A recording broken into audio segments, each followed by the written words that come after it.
This morning we're at Scholastic in Soho, and I just had the opportunity to listen to Greg Christie along with Pat Cummings and Selena Elko on a panel talking about their work in multicultural literacy. And Greg, I wonder if you could say something in response to Pat. She mentioned the U.S. Default setting on race, and I wondered if you could talk a bit about the ways in which maybe travel, because I know you have traveled extensively. You seem to be always on the go. How do you think travel has perhaps helped you to override the U.S. default setting on race? Well, the thing is that when you start to travel and you go to different cultures, you start to actually be humbled here, because you realize that you go to a country like Senegal and you see, I brought books with me when I went to Senegal to share one story. These were books that I got from eBay, the United States, the libraries that were remainders. We were throwing these books away, not really thrown away, but they were on eBay for $1 and things like that. I took those books and I brought them to a little place called Lampu. It's in Senegal, it's in the desert area. And those kids were fighting for the books. They were actually like, we had to actually tell them, stop, the book's gonna go through the whole village. And I think about like my friends, they have libraries that would people just have like would have a love for, from other countries. And this is a rich country. We have a lot. It's not just rich with wealth, it's the knowledge, the opportunities for knowledge here, and the opportunities to go to different places. And if I do go to a country like Stockholm, Sweden, I'll talk to someone that might be Yugoslavian Swedish, or they might be Turkish Swedish or Moroccan, and you get really a true sense of the other side, because things might be presented to you when you go and you meet people. And the same here in the United States. If you put 10 people in a room and ask them what is the United States, everyone's going to have a different viewpoint because they have different life experiences. Do you feel that you have a different sense of yourself as an artist or as a black artist because of the extent that you've traveled? Well, that's a question I still even think about today, because it's something you debate about. I mean, do you want to... But I guess the question I'm saying is, am I an artist or am I a black artist? No, I consider myself brown. I usually don't even consider myself black. And I think more along the terms of our cultures and ethnicities are mixed so much that really to define black and white, it really is something that's an obscure... Oh no, it sounds like you're about to say I'm post-racial. Okay, well, I'm just saying. Are you? Just saying.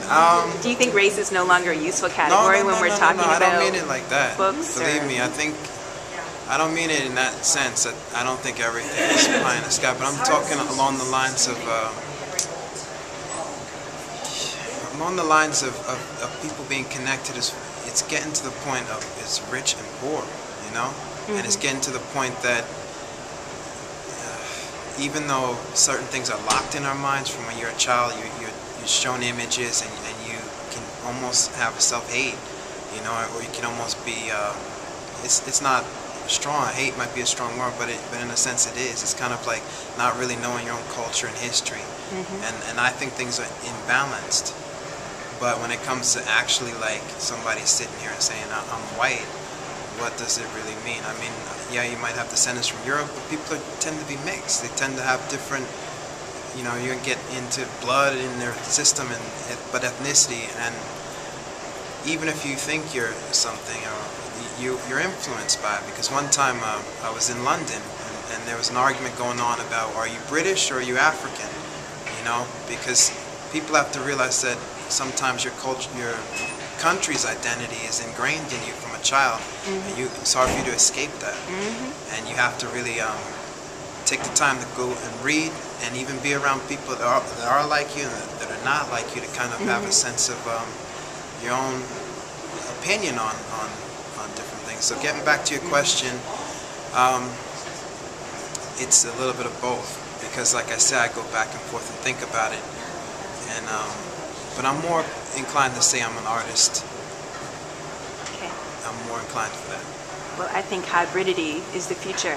Hybridity in all its manifestations. True. My last question for you, I want to touch on something you said near the end of the presentation about tactile and understanding that books are made, that there are artisans involved, that they are artifacts in a way. and that young people growing up in the digital age are losing their sense of how things are made.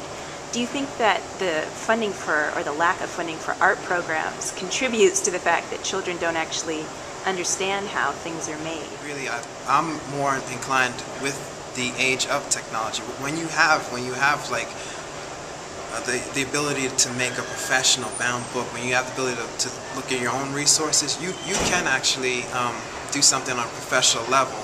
It's a lot different than 15, 20 years ago when you'd be running to a particular copy shop and you'd have to think about what percentage you want to blow up the picture and cut and paste it and then photocopy that.